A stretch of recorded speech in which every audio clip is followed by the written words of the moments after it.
Hey, what's up? You know what time it is. You know what day it is? That's right. Go to J Day.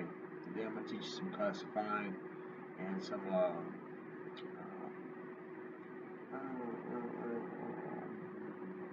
lost it. I forgot the name. I smoke a little weed sometimes. It slip my mind, but it'll come back to me. Don't smoke weed because you'll forget important things. Okay, but check this out. Look, I'm gonna show you my setup right now. You're not gonna be able to see me too much. You're just gonna see my setup and what I'm doing in my setup. Okay? I'm gonna show you the technique on how to classify big rocks down to little rocks, down to sand, or well, down to gravel, and then down to like pebbles, and then sand, and then micro sand, and black sand, and flour gold. Okay, now we're not going to go through that whole thing now. I can do it, but I don't have my proper pan. I'm a bad prospector. I only have 2 gold pans that I actually bought. I picked up a couple of Garrett gold pans.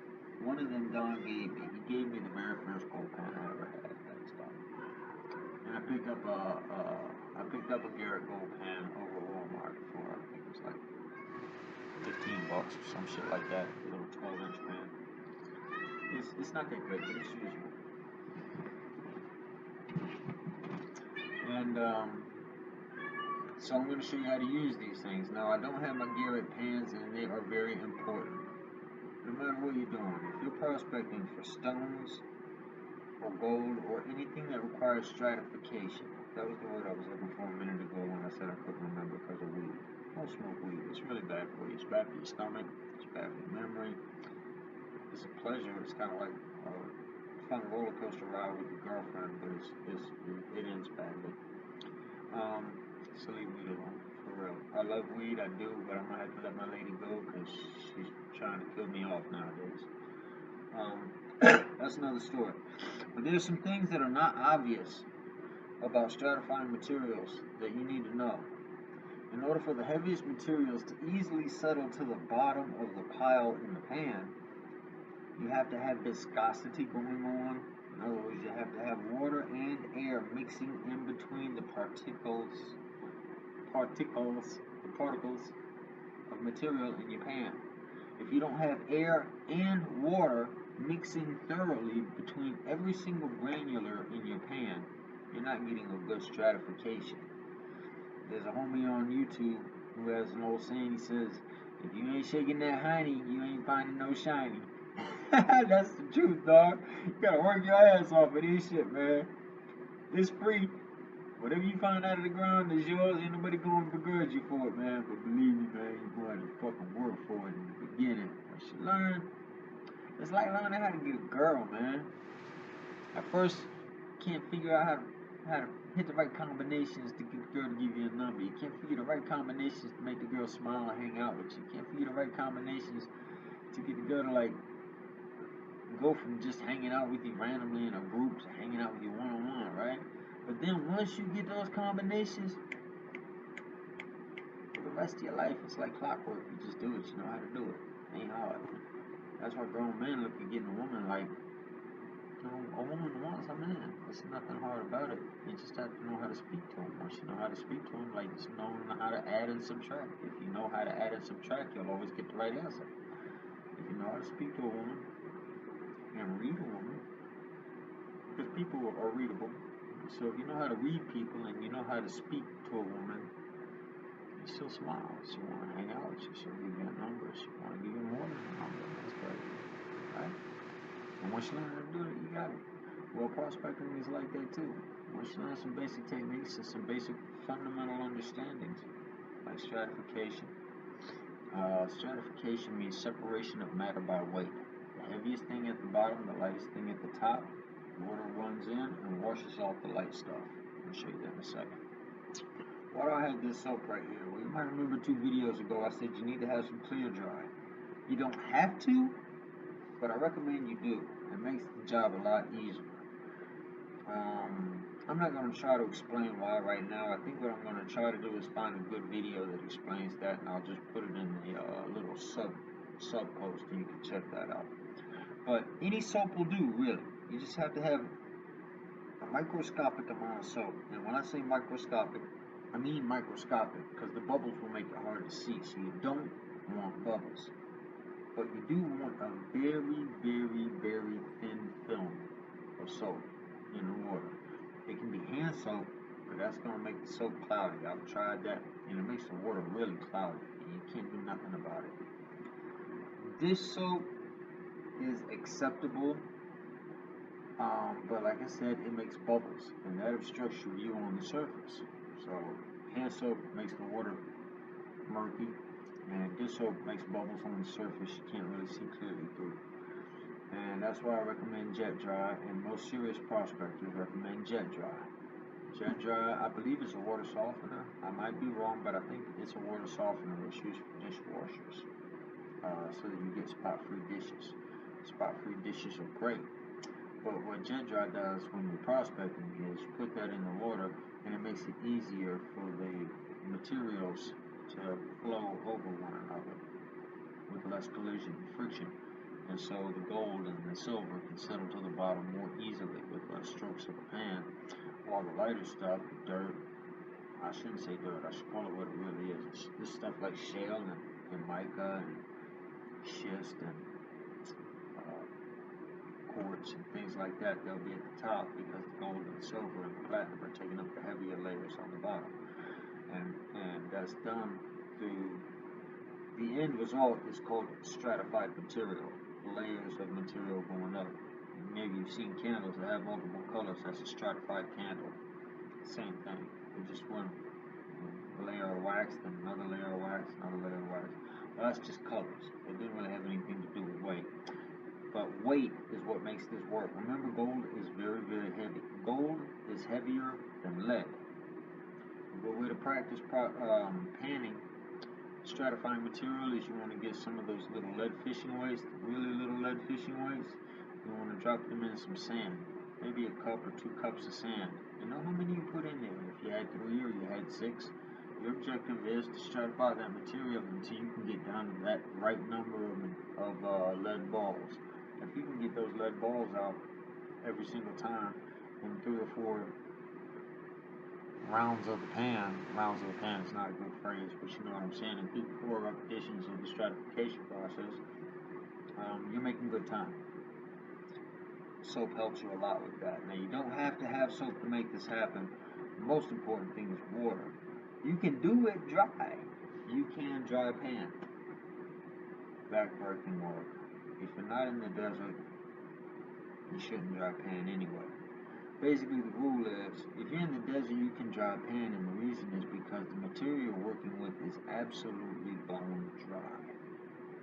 It has to be. If there is any water in it, you won't be able to stratify it at all because it'll clump together. It has to be bone dry. And then you can dry wash it or you can dry pan it. If it has any water in it at all, then you have to mix it with water. So the rule is dry to dry, wet to wet. You can dry pan in the desert, but you can't dry pan in the fucking Rockies. In the Rockies, you have to wet pan. You can dry pan in the Rockies if you want, but I doubt you'll find anything. All the gold will stick to the mud. In the desert, you can wet pan, but the problem there is getting the water out in the fucking desert. Water weighs 9 pounds per gallon. So 2 gallons of water is 18 pounds. 3 gallons of water, do the math. You get the point. Water is heavy, dude.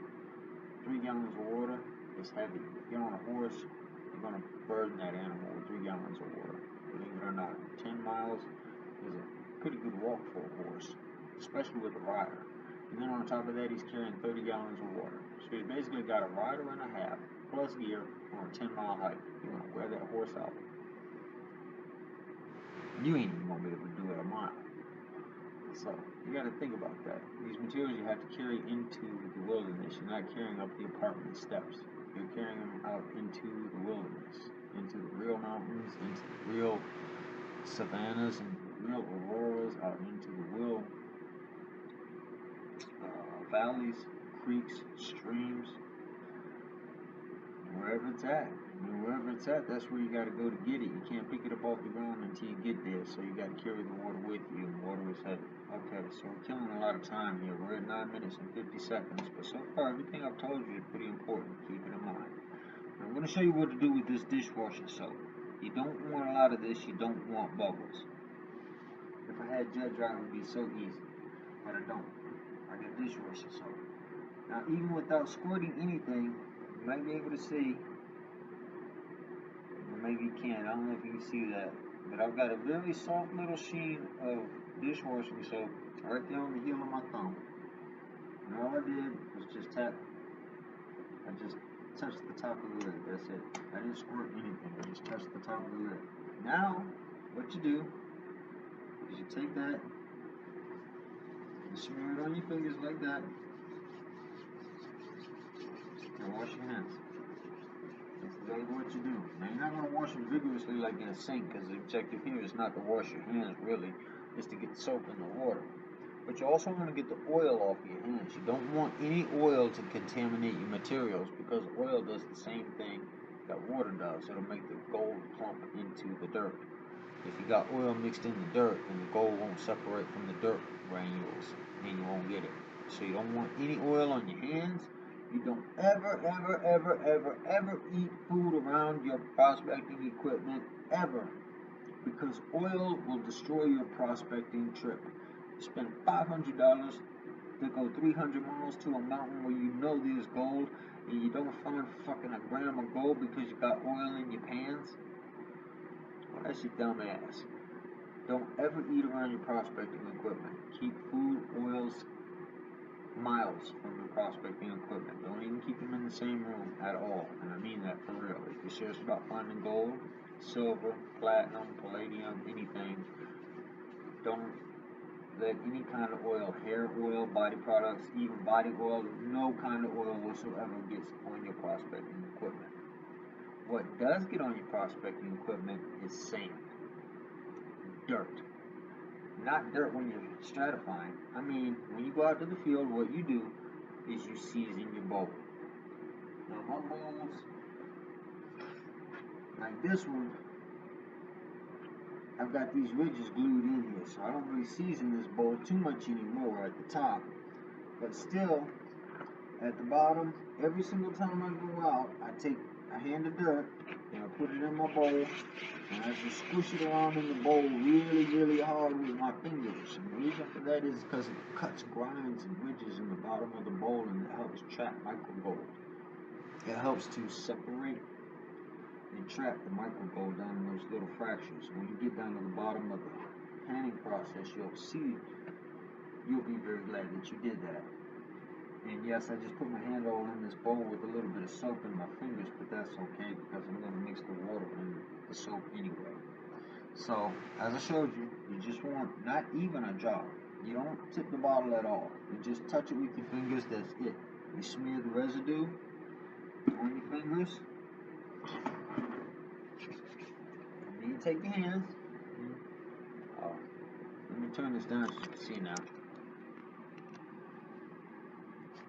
Okay, now hopefully you can see what I'm doing. It won't shut off. So you take your hands and you just put them in here. You don't have to be aggressive at all. You don't want to make bubbles. All you want to do is distribute the soap in the water so that it'll make it easier for the solid materials and the water and the air to all mix together.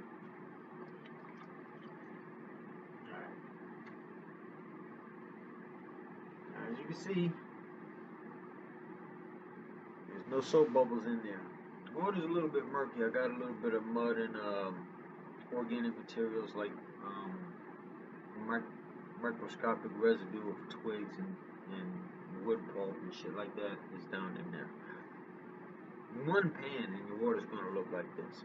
So don't stress over mud.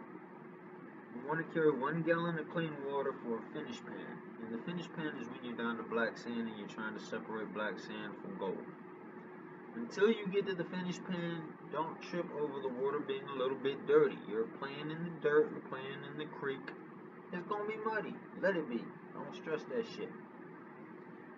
Just have a gallon of clean water for your finish pan.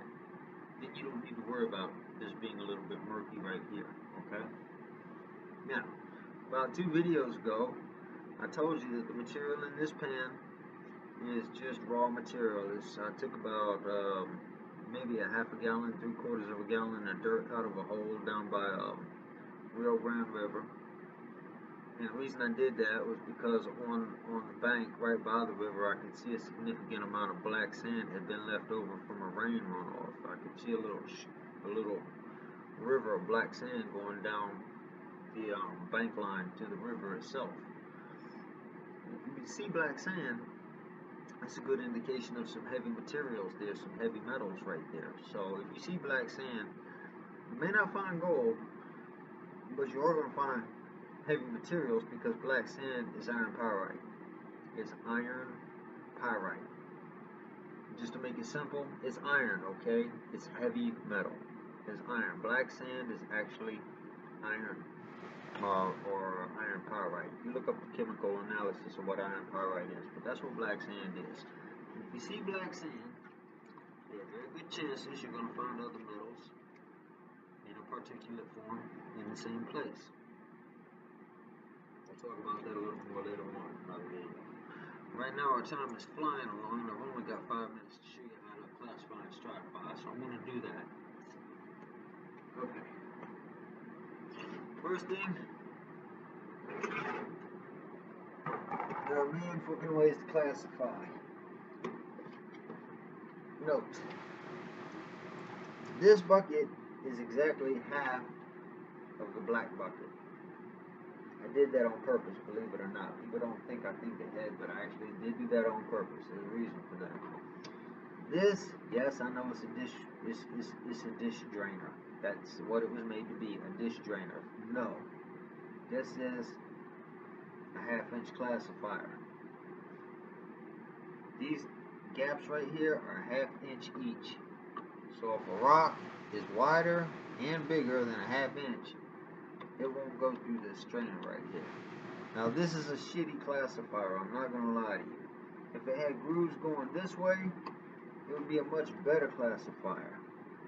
If it had a cone shape going throughout the whole bottom of it evenly of say 1/4 inch, that would be an excellent first classifier. 1/4 inch classifiers are fantastic. This is a shitty classifier, but we're just going to pretend, because I'm cheap, I don't have it with me. It's just up at my cabin on the mountain, but I do have a proper 1/4 inch classifier. But here's how it works. You take the classifier, you put it in the bucket like that. Alright? So you throw that down in the bucket like that.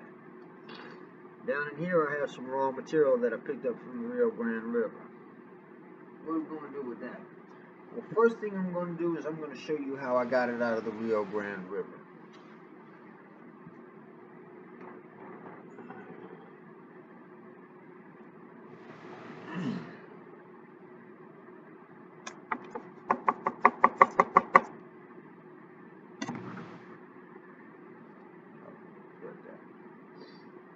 This is a tuna fish can. No, this is not a tuna fish can. It was. Now, this is my crevicer. If I want to, I can pull this thing really wide apart and I can dig in really tight little gaps between the rocks and the bed of the river. And that's how I did that, just like this. I had a big ass rock laying in the Rio Grande River. It's about 2 feet of river water going down to the bottom when I started. So I'm standing in the water up to about my knees when I started. By the time I got done, I had taken my little can. I had 2 of them actually. I had one that was a regular can and another one where I had bent one in so that it was at an angle. So I could get a sharp little deep crevice. And what I pulled up out of the bottom of the Rio Grande River, I don't know if you guys can see that, so I'll pour some water off. But that's what the bottom of the Rio Grande River in Berlin looks like.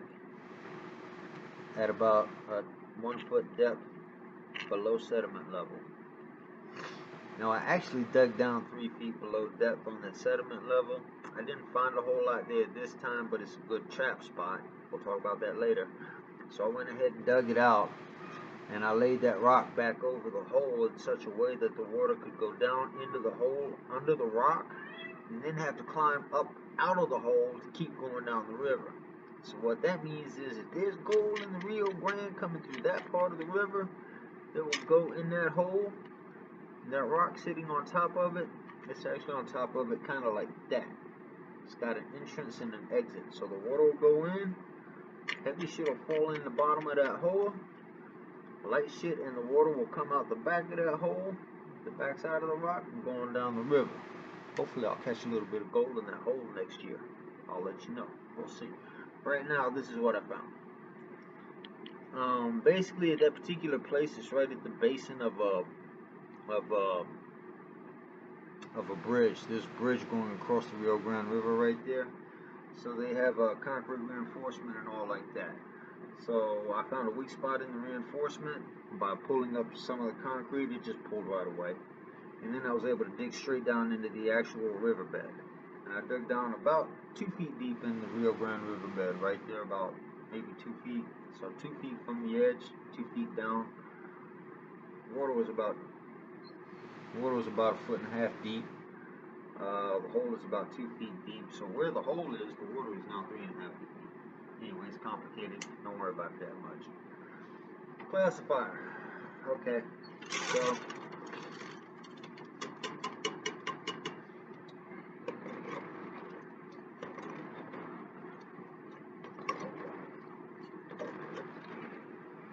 I creviced out a little more. That's what they call this process. They call this crevicing. I didn't move the rock, by the way. The rock was sitting right there, but I had to crevice quite a bit in order to get that 3-foot hole out. And all the material I took out of the crevicing is up through the classifier. I actually want to do something here, so I'm going to speed up and talk a little less for a second.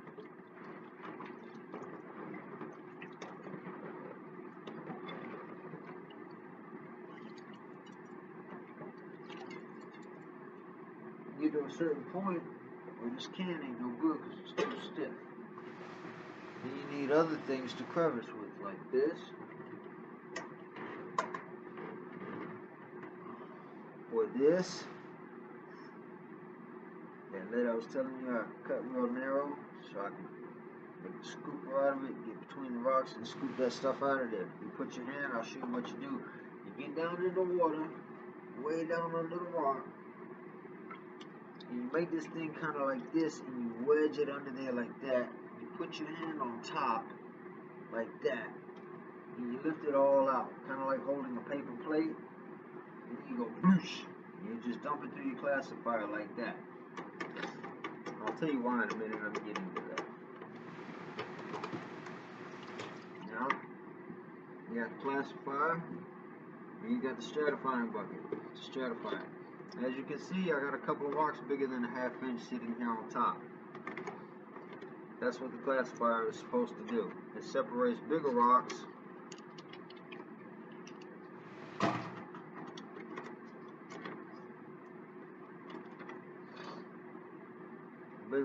all of those were above 1/2 inch except for this little black one. It got caught in a crack, but I'm going to toss it. It's not really important. It's a piece of black igneous rock, volcanic rock. Below the classifier, anything that was smaller than a 1/2 inch in size or width fell through the holes.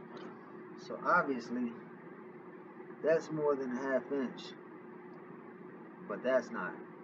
See what I'm saying? So it fell through the hole like that. It was less than a 1/2 inch.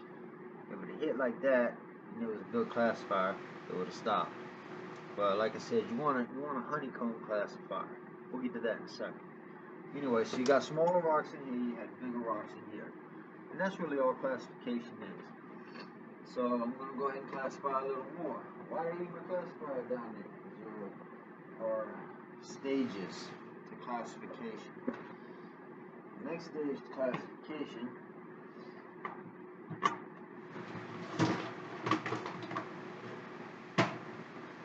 is going to be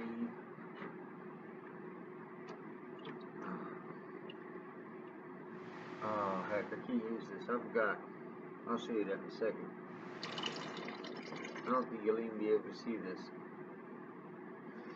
I doubt you'll be able to see this.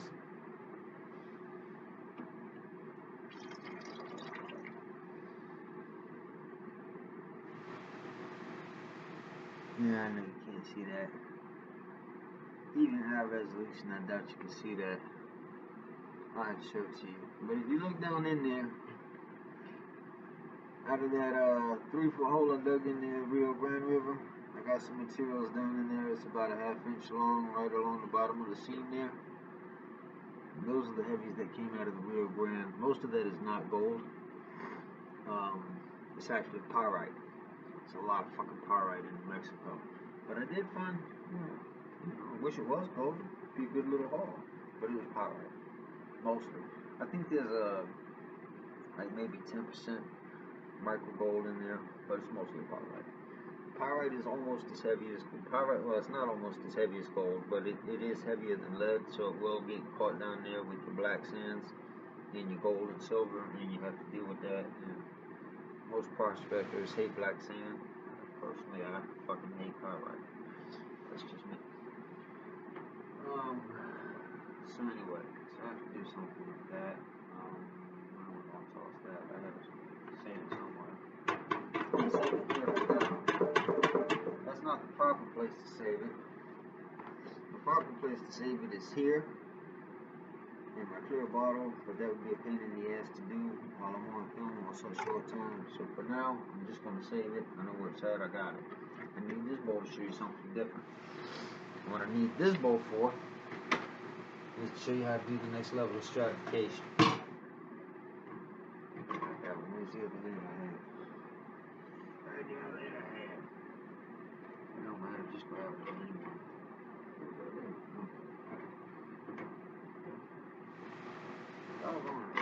Specialized lid. It don't matter, man. Any little new. Just give me one.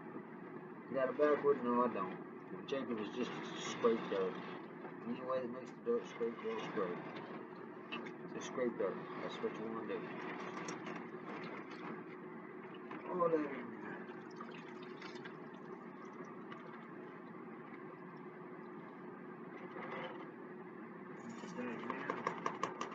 That's where it's going to go anyway. Sitting it there for a minute. And that, by the way, is something I really do quite often. I like those strainers because they have those little crow feet on them. It's very handy for setting things down. Now we can use 2 hands, just like having 3 hands. I really do need to find my specialty lid for this. It's hard to scoop this stuff and stuff. I want to get some fine sand out of here, I hope.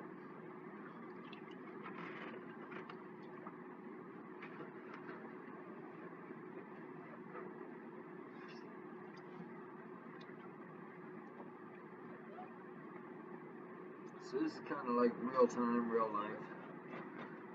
And one thing about prospecting, this shit don't happen overnight. When you get it, you got it.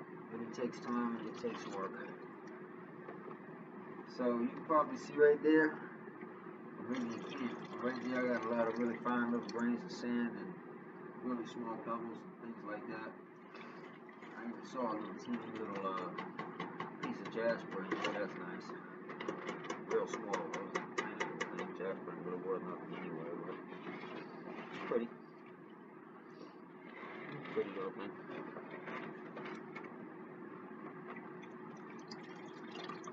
I was thinking to myself, oh wow, look at all that black sand I scooped up, but no. Just black rock and flat rock.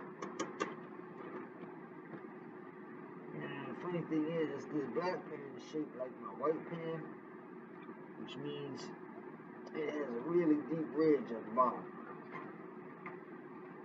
And of course, that's where all the gold is. And of course,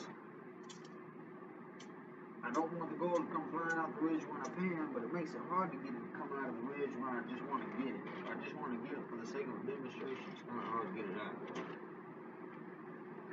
Alright, so I might have some gold or something, micro gold caught in the little grains of dirt on my hands. How do I get that out and not lose it? Simple. I got water in my gold bucket. My classifier bucket, actually. Any bucket that holds dirt is a classifier bucket. Okay? However you use your equipment, that's how you use it, that's what you call it. Any bucket that holds dirt to me is a classifier bucket. Alright. So. Okay. So I got some. I'll show you. I can pour this water off. Pour the water off. And while you're pouring the water off, you're getting rid of dirt. You're getting rid of organic material. And I want to show you something right away. I hope you can see this. If you look carefully in there, gotta have high definition. I'll try to load it up like that. I know my computer video is not great, but if you look very carefully, you'll see that there's a little section, a little section of that dirt that is significantly darker than the rest of it. Why is that? It's because that's where the heavy materials all came to rest at. If you look in that crease that's coming up closest to your video, you'll notice it's quite a bit darker there in the middle than it is in the rest. And that's because that's where the heavies are at. If I tilt the bucket like this and I shake it vigorously back and forth with water in it so that the water and the air are mixing with the dirt, the heavies will fall down in the bottom crease right here. They will be trapped in the bottom of this crease, and the lights will be riding along the top of the heavies. And then what you're going to do is you're just going to flush it out. Now I'm not going to do it in this pan because this pan doesn't have any ridges. You need some ridges to flush this fine material out. So what I do is I fill this back with water. Clean water. As you can see, this is a finish pan. So I'm using clean water. It's not sterile, I'm not going to drink it, but it is crystal clear. I can see through it, no problem. You don't need a lot. Like I said, you got to carry this shit out in the wilderness and be very sparing with your water. If I was out in the desert doing this, I wouldn't even use this much water for this pan. But right now, I have about 1/8 of a cup of raw material in there, and I have about 2 cups of water. Now to stratify this in this bucket, I can do that, and I'm going to, just so I can show you the process of stratification. First I'm going to pour some water off so I don't make a huge mess. Now you see that black line right there at the bottom?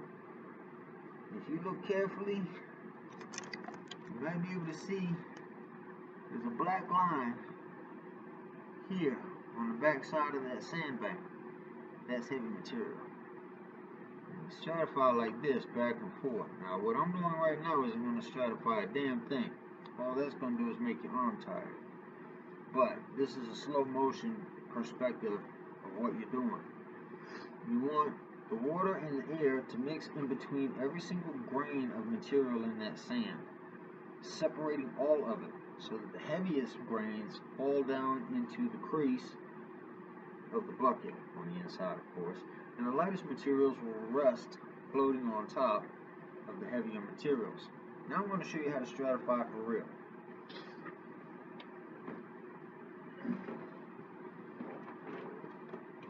This over here. I'm incredibly right-handed. I like the right side for almost everything. So, for me to stratify, I'm going to use my blue bowl. This is what I stratify fine materials in. Found my lid, by the way. It was on the bottom of the stupid bucket. Now, I don't want to make a big-ass mess in my apartment, so I'm being a little bit careful. But heavy materials are not called heavy for the fun of it. They're called heavy because they are heavy. So you kind of got to slap them into the bucket, but you want to do it in a way that they go in the bucket. You don't want them coming out of the bucket. And when you look inside your original pan, you don't want anything to be left in there. There will be. How do you get that out? I'm going to tell you. Okay, just a little bit of water. Swish it around your bowl. You do it kind of easy. You get everything in the bottom of the pan going to one corner. Now here you can go nice and gentle like this.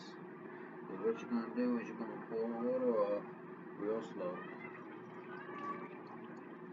And then you're going to take your finger and you're just going to rub it along that crease and dip it in the stratification pan.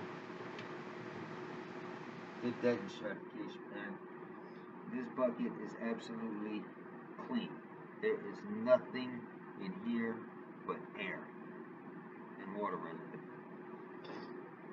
What time are we at? 34 minutes.